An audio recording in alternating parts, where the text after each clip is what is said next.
The text came at 4:47 p.m. on Christmas Eve. I was elbow deep in pie dough. 35 years of Ashford Christmases, and my son ended them with 11 words and a period. Hey, Mom, change of plans.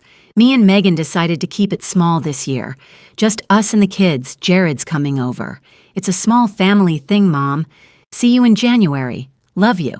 I read it standing at my kitchen counter with flour on my hands and cinnamon in the air.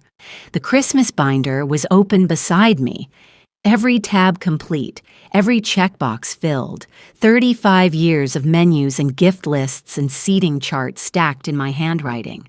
22 wrapped gifts sat in the living room.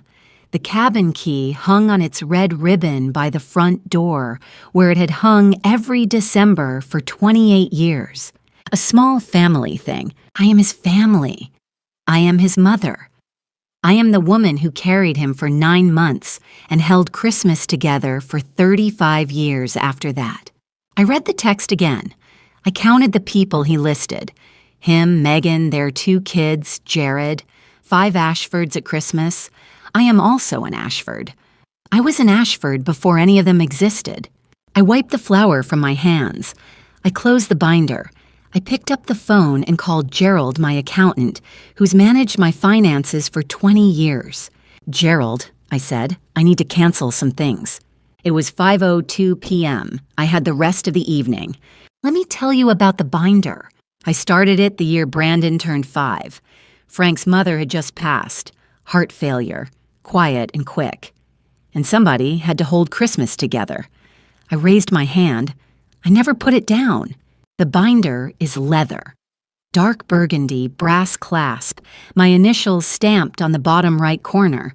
Frank gave it to me that first year as a joke. Your command center, General. I didn't laugh. I filled it. Every year gets a tab. Inside each tab, a menu planned 3 weeks out, a grocery list organized by store aisle, a gift inventory for every family member with sizes and preferences updated annually, a seating chart for the cabin, a schedule of activities for the kids, a budget breakdown. I track what people liked. I note who has allergies. I remember who argued at dinner and keep them at separate ends of the table the next year. This year's tab was thick. 22 people, 3 days of meals, breakfast, lunch, dinner, snacks, drinks. The catering order alone, prime rib, roasted vegetables, 3 desserts, bread rolls, coffee service, ran $4,800 through Rosa's Kitchen. The gifts, $12,000 for 22 people, each one chosen individually. Brandon's watch, Megan's cashmere scarf, tablets for the grandkids, Jared's espresso machine, the cabin rental, $6,500 for the week, booked the previous January through a premium flexible policy because the good cabins go fast. The binder doesn't track the hours. If it did, the number would embarrass both of us. Nobody asked to see the binder. Nobody asked how much it cost. Nobody asked if I needed help. They just showed up every December 25th and said, Mom, you outdid yourself. Then they ate, opened presents, and went home. Outdid myself, yes, every single year. Frank and I built Christmas together for 20 years before I started doing it alone. He was a general contractor. Big hands, bigger laugh, the kind of man who could frame a house and slow dance in the same afternoon. He couldn't cook. The man burned water. But he could carry a 40-pound turkey from the truck to the cabin kitchen in a snowstorm while singing Jingle Bells off-key, and that counted for something. We rented the Evergreen cabin the year Brandon turned 12. 3 bedrooms, a stone fireplace, a wraparound deck overlooking Aspen Ridge. Frank strung the lights. I organized the meals. He chopped firewood. I wrapped the gifts. He played Santa for the kids, stuffing a pillow under a red coat I'd sewn myself. I stayed up until 2 a.m., assembling the toys he couldn't figure out. We were a team. I was the architect. He was the foreman. The Ashford Christmas became a thing. Frank's brother, Hank, started coming. then the cousins, then the cousins' kids, then the family friends who didn't have anywhere else to go. By year 10, we were hosting 18 people. By year 20, it was 22. 3-day event, activities for the kids, a cocktail hour Frank insisted on, my grandmother's recipe for butter cookies that I baked 100 dozen of every year. People called it magical. They said it felt like a movie. They told their friends. They posted photos. Frank knew the truth. He knew I started planning in September. He knew I spent Saturdays in November comparison shopping. He knew I stayed up past midnight wrapping gifts while he snored in the recliner. He knew, and every year he left me a handwritten note inside the binder. The notes changed over the years. Short and sweet at first. "You're amazing, T." Then longer. "I watched you today and I don't know how you do it." The last one he ever wrote, January 2021, tucked into the upcoming December tab, said, "You're the reason they all come home." He was gone before that Christmas arrived. Frank died on December 19th, 2021, cardiac arrest in the driveway. He was carrying groceries, my grocery list, my Christmas shopping, and his heart just stopped. The paramedics said it was fast. The doctor said he didn't suffer. I appreciated them saying that, even though neither of them was there to know. We buried Frank on December 22nd. Gray sky, frozen ground, a service at St. Mark's that filled every pew. Brandon stood on my left, Jared stood on my right. Hank sat behind me and put his hand on my shoulder and kept it there for the entire hour. 3 days later, I hosted Christmas. 23 people came. I cooked through the first day with tears running into the stuffing. I wrapped gifts with hands that wouldn't stay still. I kept the cabin reservation because Frank had already paid for it, and wasting his money felt like losing another piece of him. I set the table for 24 and left Frank's chair empty. I put his plate out, I poured his glass.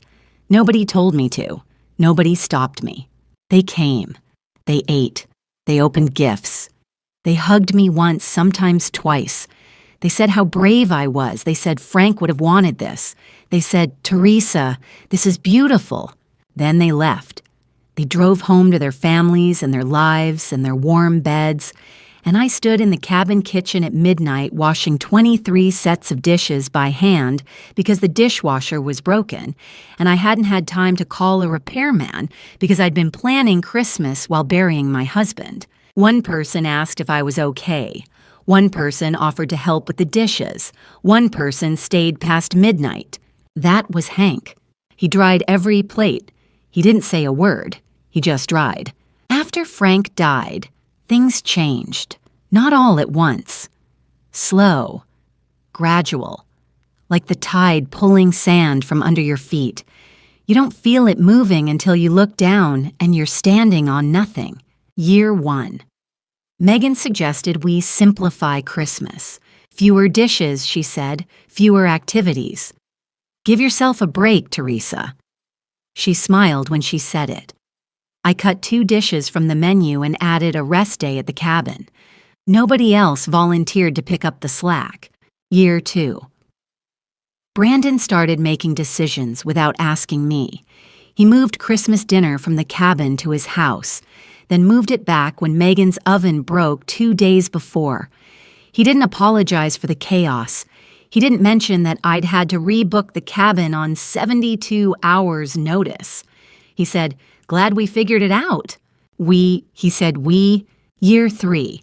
I wasn't copied on the family email about Thanksgiving plans. Megan hosted. She called it Giving Teresa a Break. It was a nice dinner. The napkins matched the tablecloth. The food was catered. Nobody mentioned that for 29 years I'd roasted a 20-pound turkey and made 7 side dishes from scratch. When I brought my sweet potato casserole anyway, Megan said, "Oh, we already have one." Year 4, I noticed I wasn't in the family group text. I asked Brandon about it. He said, "Oh, that's just for logistics stuff. Nothing important." I nodded. I didn't push. I told myself they were trying to help. I told myself they meant well. I should have seen the pattern. Year 1, she rearranged the seating chart. Year 2, he moved the venue. Year 3, I lost Thanksgiving. Year 4, I lost the group text. Each year, I lost one more seat at my own table. I kept cooking anyway. Let me be fair about Megan. She is not evil. She is not a monster. She is a woman who grew up with a mother who was both of those things, and she carries that damage like a compass, pointing north. Always. Everywhere. Even when it's wrong. Megan's mother, Donna, showed up at their wedding uninvited and rearranged the centerpieces. Donna called every Sunday to criticize. Donna gave gifts with strings attached, a down payment on a condo, but only in her preferred neighborhood. Donna held money over Megan's head the way some people hold a match over a bridge. I understand why Megan guards her territory. I understand the flinch. I watched her meet me for the first time and see Donna staring back. The problem is, I am not Donna. Megan is an event planner, professionally. She coordinates corporate galas for 300 guests. She knows the cost of catering, the complexity of logistics, the hours behind a seamless event. She knows exactly what my Christmas involved. That's what made it worse. She knew, and she never offered to help. Instead, she reframed my work. My gift-giving was guilt-tripping. My traditions were forcing her way. My organization was controlling. She told Brandon for years that my involvement was unhealthy. I heard her say it once. Last October, I was carrying a pie to their house. Pumpkin, from scratch. Brandon's favorite since childhood. I came through the side door because the front was locked, and I heard Megan's voice from the kitchen. Your mom uses Christmas to control this family. I stood in the hallway with the pie getting cold. I set it on the entry table. I let myself out. I never told Brandon what I heard. I wish he could see the difference between a woman who controls and a woman who cares. Brandon was Frank's project. Everything I am in the classroom, patient, structured, steady, Frank was in the workshop. He taught Brandon to use a level before the boy could ride a bike. He taught him to shake hands firmly, to look people in the eye, to say what he meant and mean what he said. Then Frank died and Brandon lost his anchor. Megan filled the vacuum, slowly, the way she does everything. With planning and purpose and a smile that says she's only trying to help. Brandon started speaking differently, corporate language. Going forward, best practices, streamlining.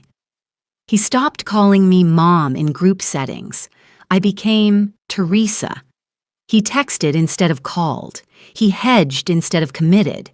He became a man who ended sentences with but and never finished the thought. I still have the Father's Day card he made at age 8. Construction paper, glitter glue, crooked letters. Mom, you're the best mom and dad sometimes. Love, Brandon. It's taped inside the binder, December 1999, because even in June, everything found its way back to my Christmas book. My son used to climb into my lap and tell me every secret he had. He told me about his first kiss, Annie Margolis behind the gym, 7th grade. He told me when he was scared. He told me when he was proud. Now he sends texts with periods at the end. Periods are how you end a sentence. They're also how you end a conversation you don't want to have. December 23rd. My house looked like a staging facility. The living room, 22 gifts, wrapped in silver and red paper, tagged in my handwriting with personal notes for each person. I'd been shopping since September. I knew Lily wanted the art set with the wooden case. I knew Brandon's watch was the one he'd admired in a catalog and thrown away, thinking I hadn't noticed. I noticed. The kitchen, confirmation emails printed and pinned to the corkboard. Rosa's Kitchen, $4,800 for Christmas dinner service. The menu was prime rib, herbed roasted vegetables, twice-baked potatoes, cranberry walnut salad, 3 desserts, bread rolls, coffee and tea service for 22. I'd finalize the head count in November. The desk. The cabin confirmation. Evergreen Cabin, Aspen Ridge, December 24th to 30th. $6,500 for the week. Premium flexible cancellation policy, which I'd added 3 years ago because mountain weather is unpredictable. Check-in at 3 p.m. on the 24th. The checkbook. 1 transfer scheduled. $25,000 routed to Brandon's mortgage company. Same as every year since Frank died. Frank's life insurance had been significant, and I'd been using a portion to help Brandon with his mortgage. 5 years running. $125,000 total. Megan didn't know about the checks. Brandon never told her. The binder sat open on the kitchen counter, every checkbox filled. I texted Brandon at 10 a.m. What time should I bring everything to the cabin tomorrow? He read it at 10:03. He replied at 4:47 p.m. A small family thing. I read it 3 times. The screen didn't change. The words didn't rearrange themselves into something kinder. Just us and the kids. Jared's coming over. Jared, my other son, my younger boy. He was invited. He'd been folded into the small family thing without hesitation. I was the one subtracted. I looked at the gifts in my living room. The watch for Brandon, the scarf for Megan, the tablets, the toys, the books, the earrings, the sweaters. I looked at the catering confirmation pinned to the board. 22 servings of prime rib that would arrive tomorrow at a cabin I'd paid for, to feed people who would be expecting everything I'd always provided. I looked at the cabin key on its red ribbon. The brass was worn smooth from 28 years of my hands. It's a small family thing, Mom. As if I am not family. As if I am not small enough. I set the phone on the counter. I picked up the landline. I called Gerald.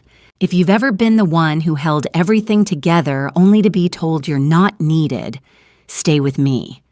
Because what I did next, they never saw it coming. I sat at the kitchen table.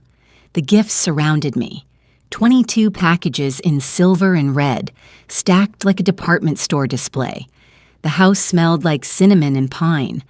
I'd hung fresh garland along the staircase the day before, strung with white lights that blinked on a timer Frank had programmed 6 years ago. I'd never changed the timer. It still turned on at 4 p.m. the way he'd set it. I didn't call Brandon. I didn't text back. I didn't cry, throw anything, or reach for the wine in the cabinet. I sat. Then I did what I've always done. I planned. But this time, I wasn't planning Christmas. I was unplanning it. I opened my laptop. I pulled up 3 browser tabs. The cabin reservation confirmation, the catering order from Rosa's Kitchen, the bank transfer scheduled for December 23rd. Gerald had set it to process overnight. I pulled the checkbook from the desk drawer. I pulled the gift receipts from the binder's front pocket, where I keep them organized by store. I made a list. 3 columns written on the back of a grocery receipt because that's what was closest. Cancel, return, redirect. Cabin, gifts, bonus. I wrote the numbers. $6,500, $12,000, $25,000, plus the catering, $4,800. Total, $48,300. That's the price of an Ashford Christmas. That's what it costs to feed 22 people for 3 days, house them in a mountain cabin, buy each of them a personally chosen gift, and subsidize your son's mortgage so his wife can call you controlling from the house you helped pay for. $48,300, and not one person in that family, not one, ever asked what it cost. I picked up the phone. I started with Gerald. Gerald picked up on the second ring. Merry Christmas, Teresa. Gerald, I need to cancel the transfer to Brandon. Silence. 2 seconds, maybe 3. Gerald has managed my finances for 20 years. He knew the weight of what I was asking. All $25,000, every cent. Redirect it to the Meadowbrook Community Foundation, the general fund. I can process that tonight, are you certain? Gerald, I've been certain about everything I've done for 35 years. Nobody noticed. Tonight they'll notice what I don't do. He didn't argue. He said he'd send confirmation by morning. I called Rosa next.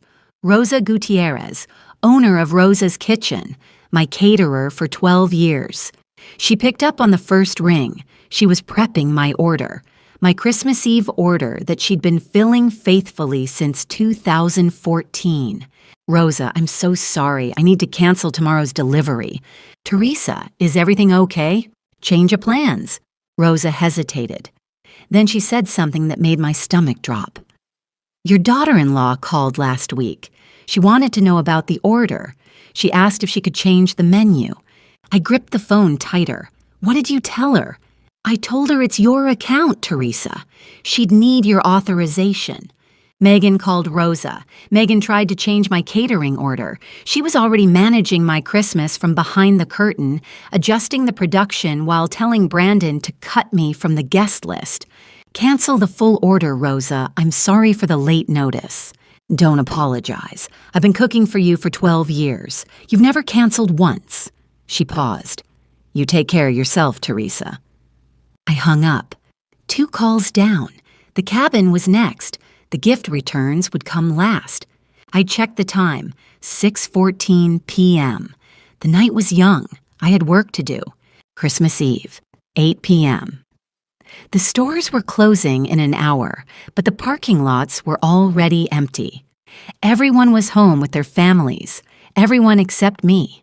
I loaded the gifts into my trunk, 7 bags. I'd wrapped each one individually. Tissue paper, ribbon, handwritten tags. In the car, I unwrapped them one at a time and sorted them into return piles by store. The sound of tape peeling off paper filled the silence. It's a particular sound. Small, sharp, final. The sound of something being undone. I returned Brandon's watch first. Stainless steel, Swiss movement engraved on the back. To my son, with love. Mom. The clerk at the jewelry counter processed the refund without reading the inscription. She scanned, she typed, she handed me a receipt. $1,400 back on my card. Nobody reads the inscriptions. Then the department store. Megan's cashmere scarf, the kids' tablets, the cousins' gifts. A young clerk with tinsel in her hair scanned item after item. Family plans change? She asked. Something like that. $12,000 in gifts, 22 presents chosen over 3 months of careful observation and shopping. All of it returned in 40 minutes. The last gift I held was a framed photograph. I'd had it restored and enlarged. All the Ashfords at the cabin, 15 years ago. Frank was in the center, laughing, one arm around me, the other waving at the camera. I looked at Frank's face. I put the photo back in my bag. That one was mine to keep. The cabin property management office stays open late on Christmas Eve. Holiday check-ins, last-minute problems, guests locking themselves out. Dave Henderson runs the desk. He's managed the Evergreen cabin for as long as I've been renting it. I walked in at 9:15 p.m. Dave looked up from his paperwork and smiled. Teresa, everything okay with the cabin? Check-in's at 3 tomorrow. I reached into my coat pocket and pulled out the key. Brass, heavy, threaded through a red ribbon Frank had tied that first year. The ribbon was frayed at the edges now, faded from holly red to something closer to rose. I'd carried this key for 28 Decembers. I won't be needing it this year, Dave. I set it on the counter. Or next year. His face changed. He looked at the key, then at me, then at the key again. This cabin is the Ashford Christmas. Everyone in this town knows that. Mrs. Ashford, are you sure? Should I hold it for you in case you change your mind? Full cancellation. The flexible policy covers it.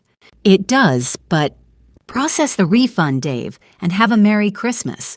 I walked out. Behind me, I heard him call my name once more. I didn't turn around. The drive home took 12 minutes.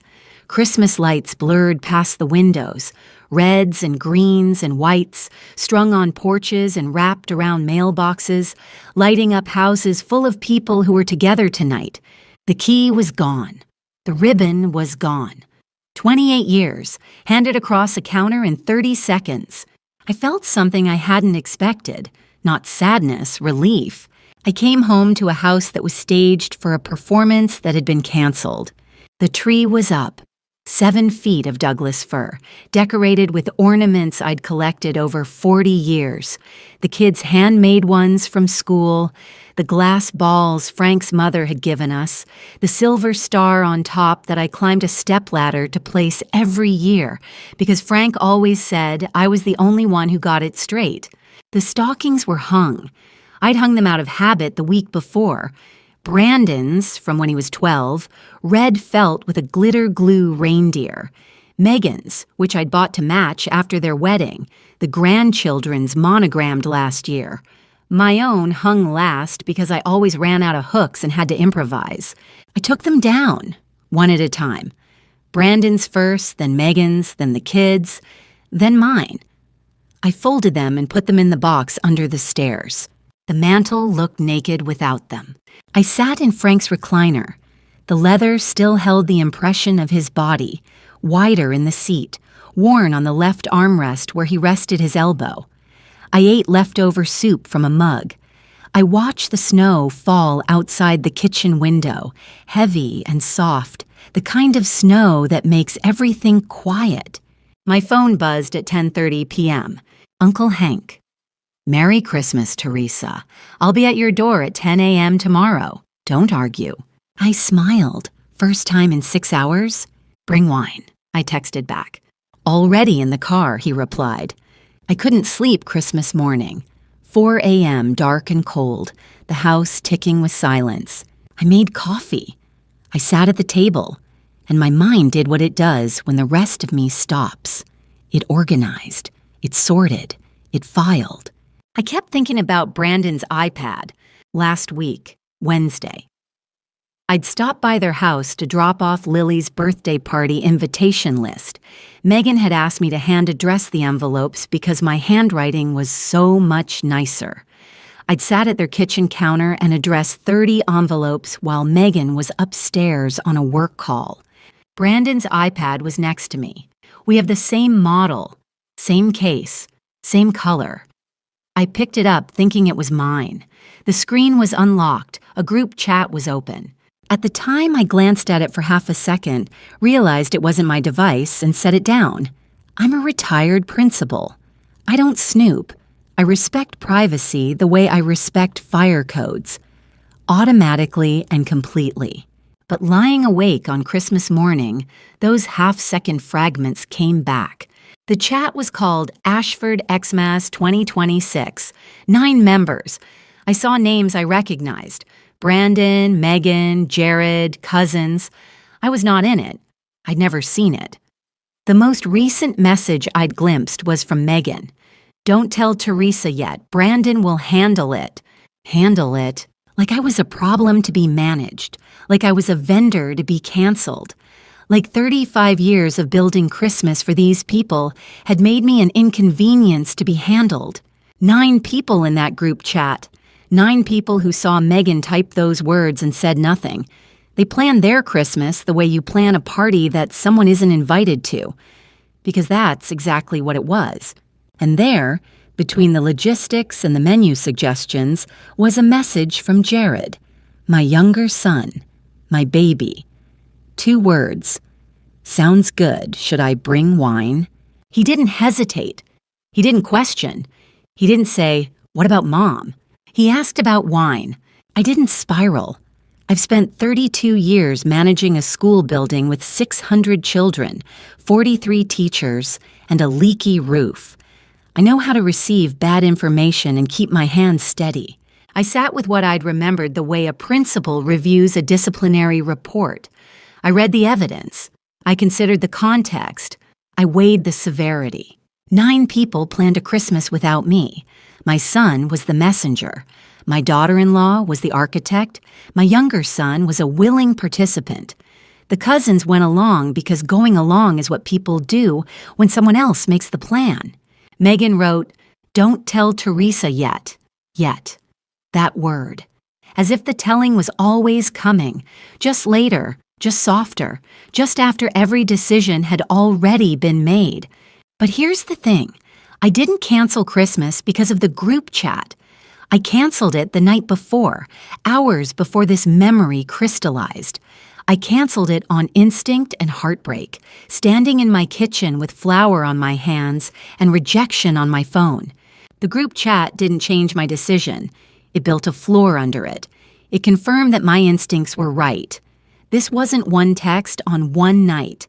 This was months of coordinated exclusion, dressed up in Megan's therapeutic language about boundaries and healthy distance. Sometimes the kindest thing you can do for yourself is stop arguing with the evidence. I finished my coffee. I washed the mug. I set it on the rack to dry. For the first time in 35 years, Christmas morning belonged to me. I had nowhere to be, nothing to prepare, and no one to serve. It was terrifying. It was wonderful.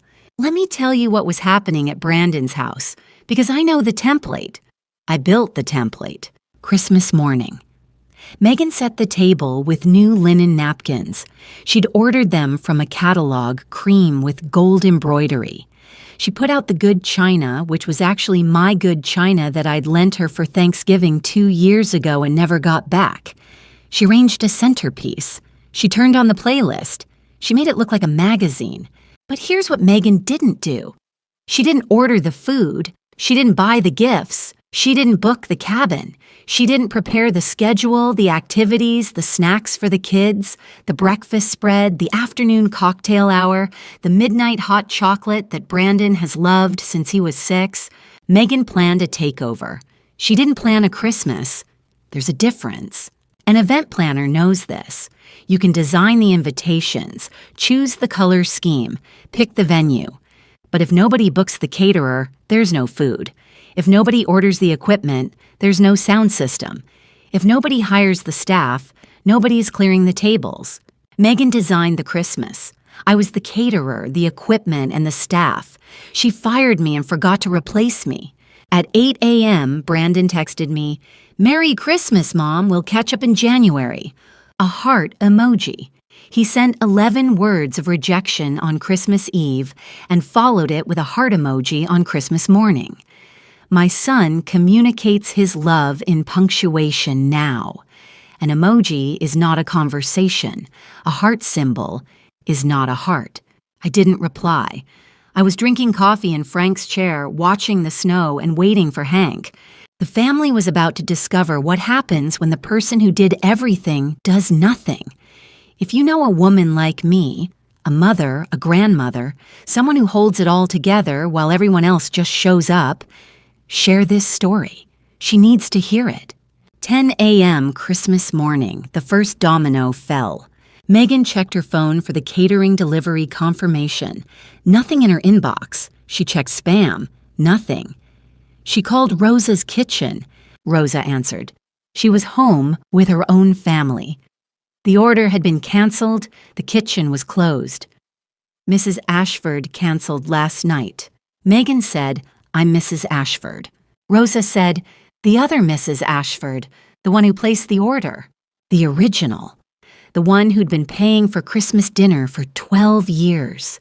The one whose account it was, whose credit card was on file, whose name was on every confirmation since 2014. Megan hung up. She stood in her magazine-perfect dining room with her new linen napkins and her stolen china, and she stared at Brandon. "Your mother canceled the catering." Brandon blinked. "She can't do that." "She just did."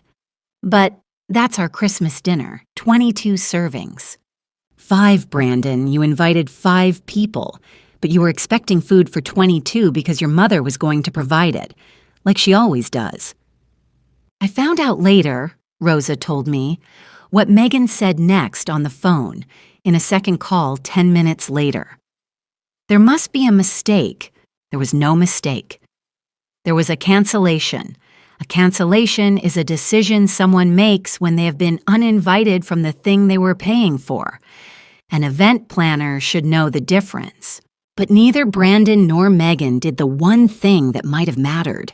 Neither of them called me to ask why. The second domino, the gifts. Brandon walked into the living room and looked under the tree. Megan's gifts were there. 4 presents for the kids, 2 for Brandon, 1 for Jared. Neatly wrapped, carefully chosen. Megan is good at this. 7 gifts, but the mountain was missing. The avalanche of silver and red that appeared every Christmas morning like magic. 22 presents chosen over 3 months of observation. Purchased with Teresa's money, wrapped with Teresa's hands, tagged with Teresa's handwriting. That mountain was gone. The kids noticed first. Lily, 7, counted the packages and frowned. Where are the rest? Where's Grandma's presents? Brandon knelt down. Grandma's celebrating with us in January, sweetheart. She'll bring your presents then. Lily tilted her head. But Grandma always knows what I want. Megan flinched. I wasn't there to see it, but I know she flinched. Because Lily was right. I do know what she wants. I've known what every person in that family wanted for 35 years. I tracked it in the binder. Notes from conversations, observations from visits, wish lists assembled through attention and love. Brandon's face didn't match his words. He was starting to count. He was adding things up, the way you do when the power goes out and you realize how many things in your house need electricity. The catering, gone. The gifts, gone. He hadn't checked the cabin yet. He hadn't checked the bank. The morning was young. The dominoes were still falling. Jared arrived at Brandon's house at noon. He drove up from his hotel. He'd flown in from Austin the day before. He walked in with a bottle of wine and a grin. Merry Christmas. What time are we heading to the cabin? Brandon looked at him. Megan looked at the floor. What? Jared said. Did something happen with the cabin? Brandon called Dave at the property management office. Christmas Day. Dave picked up because Dave always picks up. Your mother canceled the reservation last night, handed back the key. Brandon held the phone away from his face. He turned to Jared. Mom canceled the cabin. Jared stared. Dude, Mom paid for the cabin? 20 years. My younger son had been going to the evergreen cabin his whole life, practically. He'd slept in those beds, eaten at that table, sat by that fireplace every Christmas of his adult life. And he never once asked who wrote the check. He thought it was a family property. He thought it just existed, the way Christmas morning just existed, the way dinner just appeared, the way gifts just materialized. Dave confirmed. The cabin was rebooked through New Year's. No availability, no backup plan. Jared sat down on the couch. I didn't know Mom paid for any of this. Brandon didn't answer. He was doing math now, adding numbers he'd never bothered to ask about. The 4th domino was the big one, the one that hit the foundation. Brandon checked his bank account at 3 p.m. on Christmas Day. A habit. He always checked on December 24th or 25th because the deposit from Teresa always arrived on the 23rd. Clockwork. 5 years running. Nothing pending, nothing deposited. He logged out and logged back in. He refreshed. He checked the account number. Nothing. He called Gerald, Christmas Day. Gerald picked up because Gerald is a professional and because he'd been expecting the call. Gerald, I'm looking at my account. The transfer from my mother. Your mother redirected the funds. You'll need to speak with her directly. Redirected where? I'm not at liberty to say, Brandon, client confidentiality. Brandon hung up. His mortgage payment was due January 1st, 7 days away. $25,000 that he'd budgeted for, counted on, built his finances around for 5 years. Gone. He looked at Megan. The Christmas bonus from Mom. How much? $25,000. Megan sat down. Every year? Every year since Dad died. You never told me. Brandon didn't answer that. He couldn't. because telling Megan that his mother had been quietly paying $25,000 a year toward their mortgage would have undermined every argument Megan had made about Teresa being selfish and controlling. So, he kept it secret. He took the money, and he kept the secret, and he let his wife dismantle his mother's place at the table. $25,000 a year, 5 years, $125,000, and Megan called it control. 2 p.m. Christmas Day. I was home. Hank had arrived at 10 a.m. as promised. Brown bag under one arm, bottle of Merlot under the other. He brought a rotisserie chicken from the gas station because everything else was closed. "It's not prime rib," he said, setting it on the counter, "but the bird is warm and so am I." We ate on paper plates. We watched White Christmas on the TV in the living room, the same movie Frank and I watched every year after the family left and the house got quiet. Bing Crosby and Danny Kaye in Vermont. Hank hummed along. I let him. My phone sat on the kitchen counter, silent, no calls, no texts since Brandon's morning emoji. He hadn't called to apologize. He hadn't called to ask why. He hadn't called to check on his 69-year-old mother spending Christmas alone. He was scrambling to replace the food. He was scrambling to replace the cabin. He was scrambling to replace the money. He wasn't scrambling to replace me. Hank glanced at the phone, then at me. "They're trying to save Christmas," he said. "They're not trying to save you. That tells you who they are, Teresa." I took a sip of wine. "I know who they are, Hank.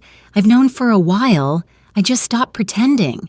Hank and I talked until the wine was gone and the chicken was bones. He'd been watching for years.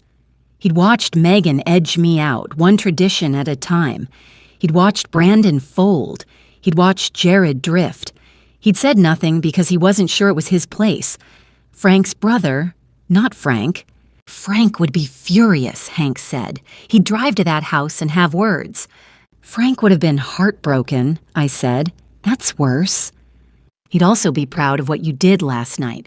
You didn't burn anything down, Teresa. You just stopped building. I brought out the binder. I don't know why. I hadn't planned to. But Hank is the only person alive who understands what it represents. 35 years. He's been to every Christmas. He watched Frank and me build each one. Hank turned to the 2021 tab, the year Frank died. He read the last note Frank left, tucked inside the front pocket of the December section. You're the reason they all come home. Hank closed the binder. He pressed his hand flat on the cover. He was right, Teresa, and now they'll know it. Then Hank told me something I didn't know. He was in the group chat. Ashford Christmas 2026. Megan had added him. He'd seen the plans unfold over weeks.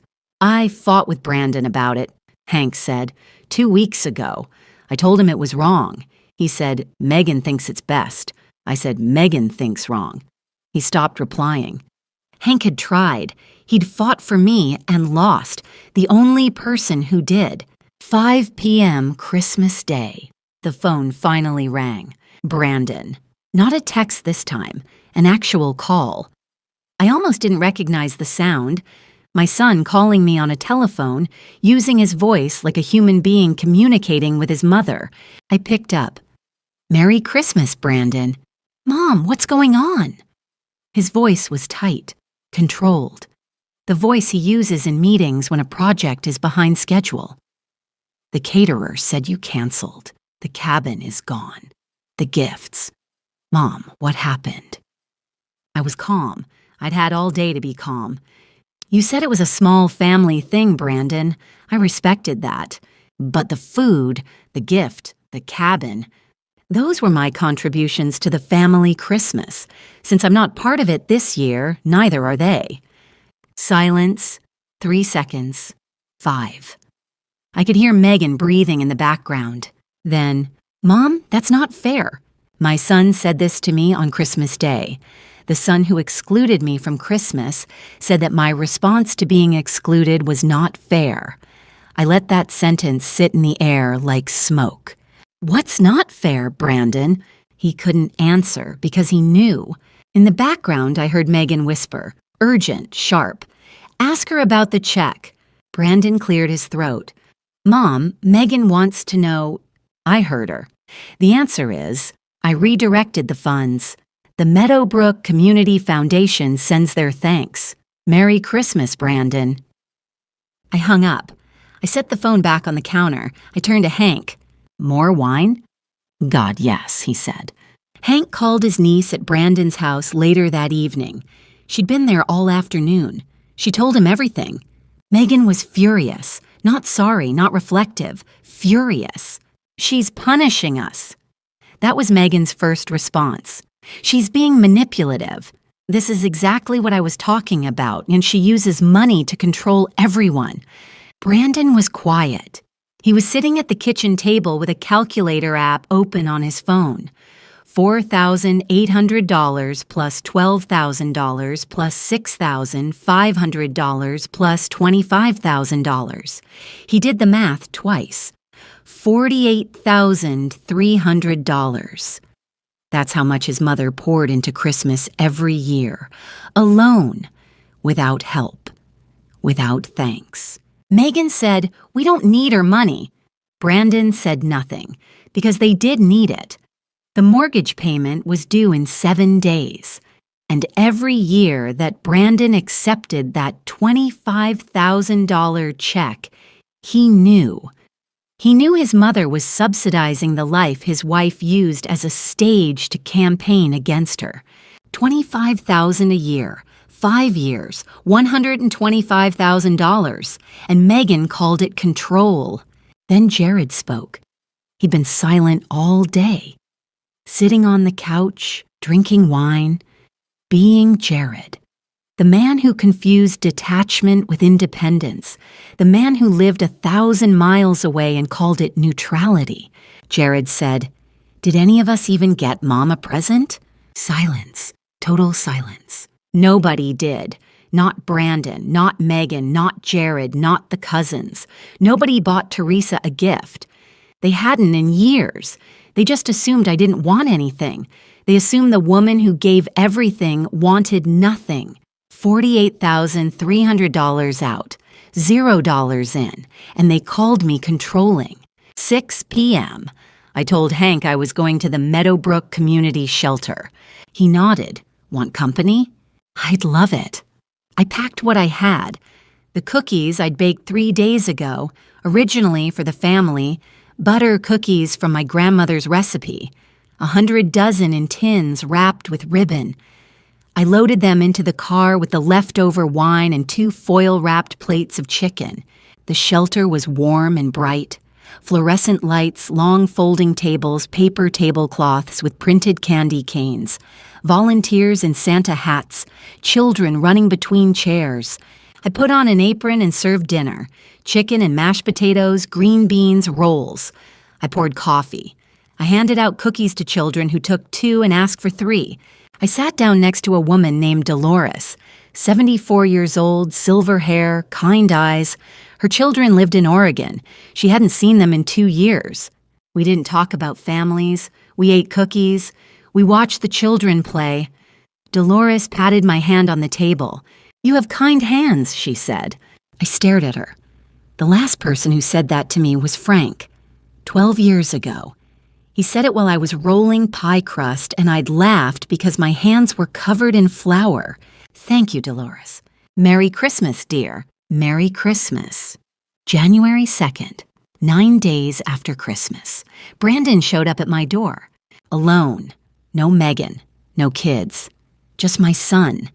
In a wrinkled coat, with circles under his eyes like he'd been sleeping badly for a week.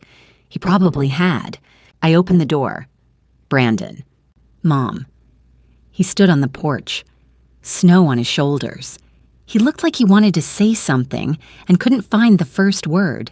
"Come in," I said. "I'll make coffee." He sat at the kitchen table, the same table where I'd unplanned Christmas 9 days ago. The house was clean now, tree down, decorations boxed. The binder sat on the table, closed. Brandon stared at the binder. He hadn't seen it in years. He probably forgot it existed. He started the way I expected, with Megan. Mom, Megan thought. I held up my hand. Stop. He stopped. I don't want to hear what Megan thought. I want to hear what you thought, Brandon. You're my son. You're 40 years old. You sent that text. Not Megan, you. You. She didn't type the words. She didn't press send. Your fingers. Your phone. Your decision. His chin trembled. His eyes went red at the rims. My son, my firstborn, sitting in my kitchen with the composure of a boy who broke a window and knows it. I didn't think it would. You didn't think, that's the problem. I didn't think you'd be this hurt. I let that hang. I let him hear it. The man who excluded his mother from Christmas didn't think she'd be hurt. Brandon, what did you think I'd feel? Grateful? Relieved? What exactly did you picture me doing on Christmas morning while my entire family gathered without me? He didn't answer. He looked at the binder, then he looked at me. I'm sorry, Mom. I know you are, but sorry isn't the word I need right now. I need the truth. I opened the binder. I turned to the first tab, 1991, the year Brandon was 5. This is your first Christmas. Menu in blue ink, gift list in pencil, a Polaroid of Brandon in his pajamas, tearing open a fire truck. Frank in the background, still in his bathrobe, grinning. I turned the pages, year by year. The ink colors changed, blue to green to black, to the red pen I started using in 2005 because it was easier to read. The lists grew longer. The budgets grew higher. The photos changed from Polaroids to prints to nothing. I stopped including photos when my hands got too busy. I turned to 2021, the year Frank died. This is the year I buried your father and served turkey to 23 people 3 days later. Every box is checked. Nobody helped. Brandon stared at the page. His father's last note was taped to the inside pocket. He read it. His lips moved. You're the reason they all come home. I turned to 2026, this year's tab. Every box checked, every line filled in, gift list complete, menu finalized, cabin confirmed, bonus scheduled. This is the year you told me I wasn't family.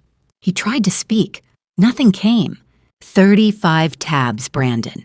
35 years of Christmases, and your name is in every single one. Every gift I chose for you, every meal I planned around what you liked, every year written in my handwriting because I loved you enough to write it all down. He saw his name, repeated across decades, in his mother's handwriting, documented in ink. He put his head in his hands. The front door opened at 2 p.m. Megan walked in without knocking. She must have tracked Brandon's phone. She does that. She was dressed for battle. Hair pulled back, coat still on, jaw set.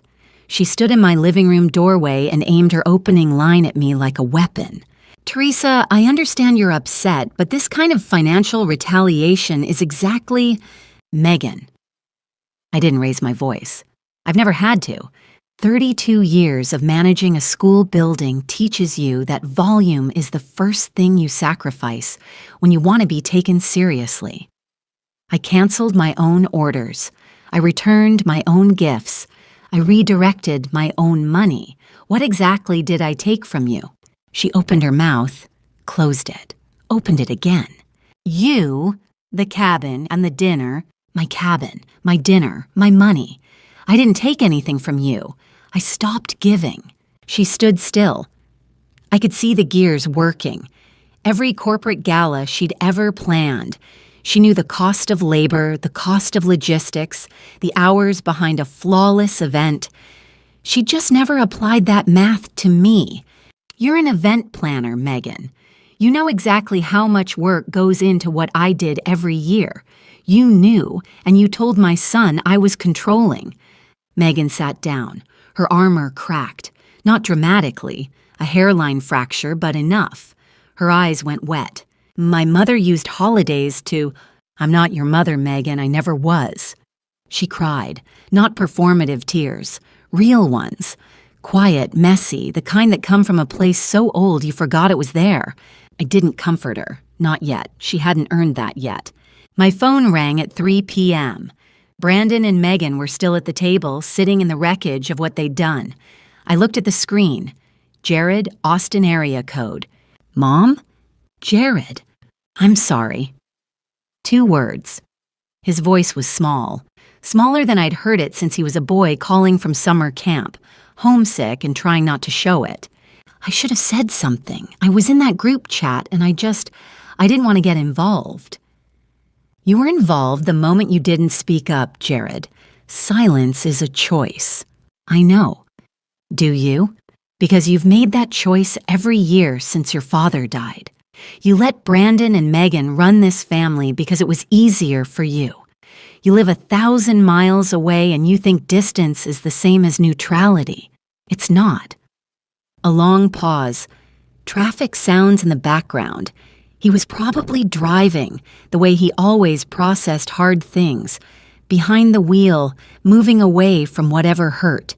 Dad would have been so angry at me. Your father would have been heartbroken, Jared. Anger was never the problem in this family. Indifference was. He was crying. I could hear it.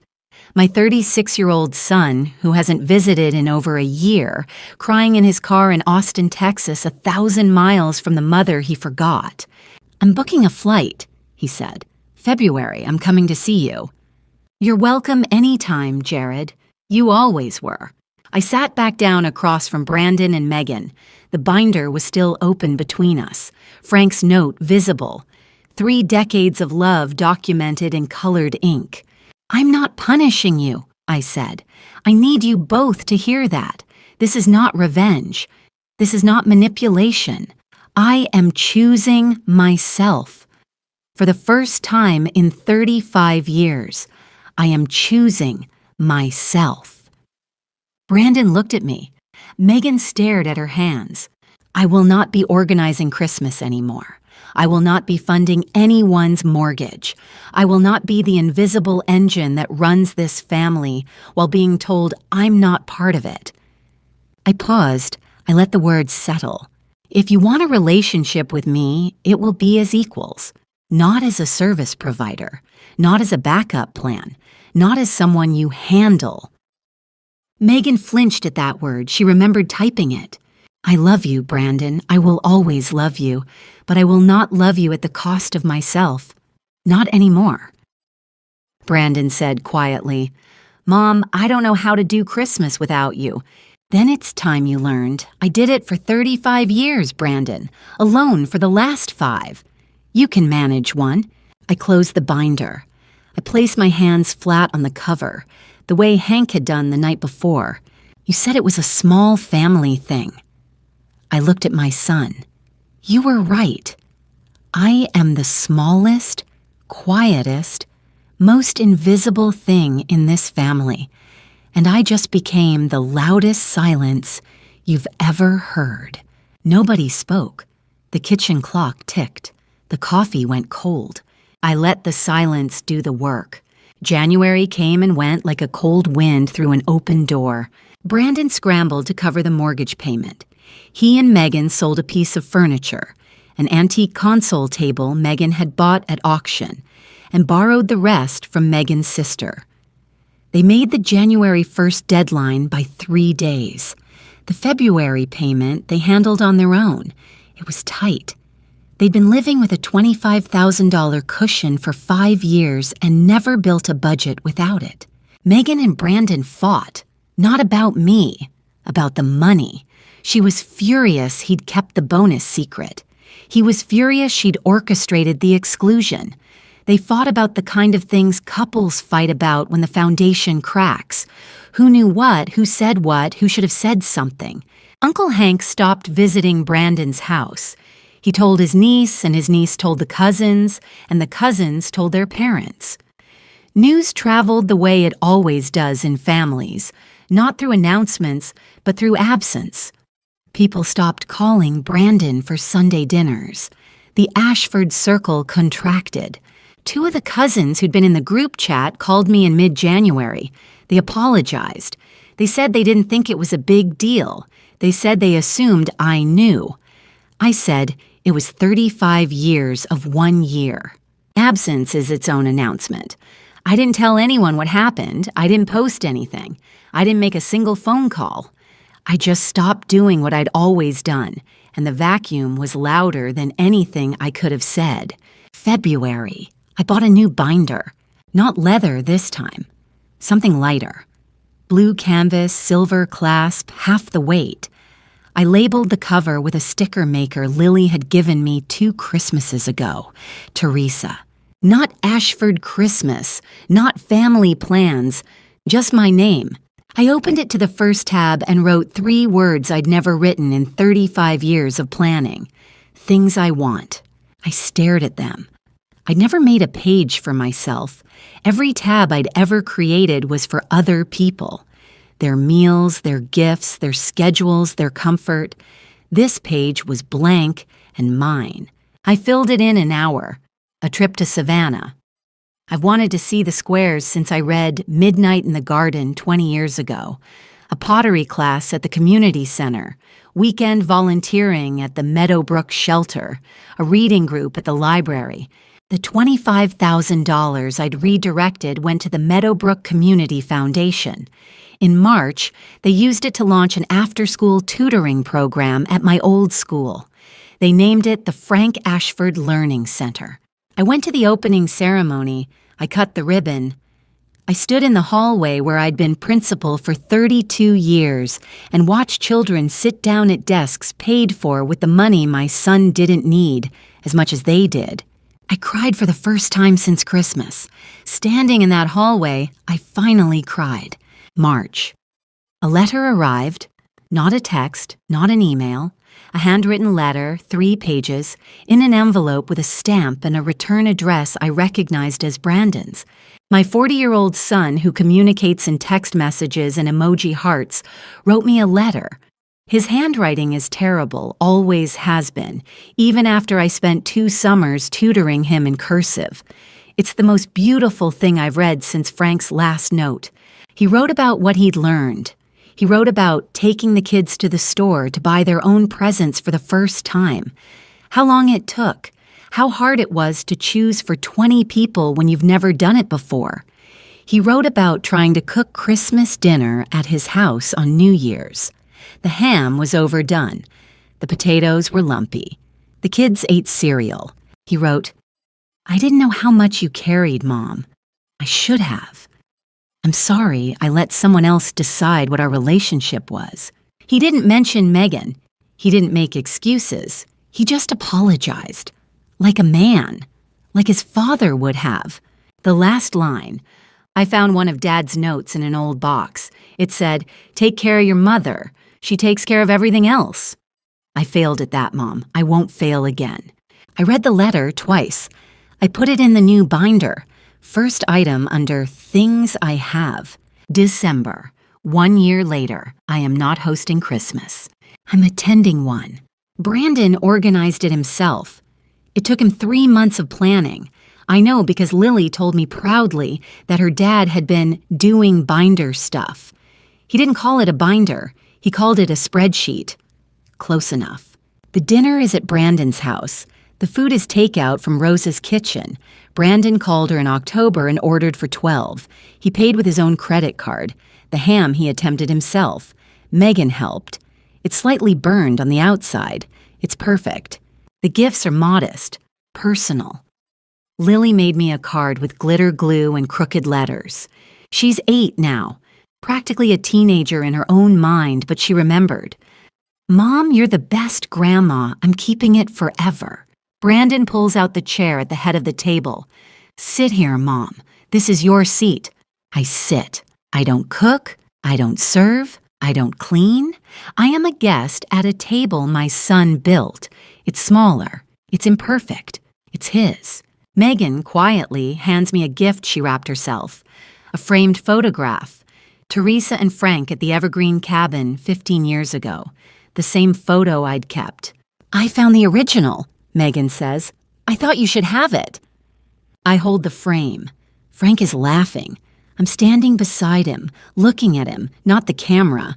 I always looked at him. Merry Christmas, Megan. Merry Christmas, Teresa. I set the photo on the table beside my plate. The ham is overcooked. The gifts are small. The table seats 12, not 22. There is no cabin. There is no binder. There is no $48,000 production. But my son pulled out my chair, and my name is on the place card. And for the first time in 35 years, I am sitting at a Christmas I didn't have to build. For 35 years, I gave them Christmas. This year, they gave it to me. And if you are the Teresa in your family, the one who plans, who cooks, who wraps, who pays, who remembers, who shows up even when you're breaking, hear me. Your labor is not invisible. It was never invisible. They just weren't looking. But the moment you stop, they'll see it. They'll see you. And if they don't, then you'll see yourself. And that's enough.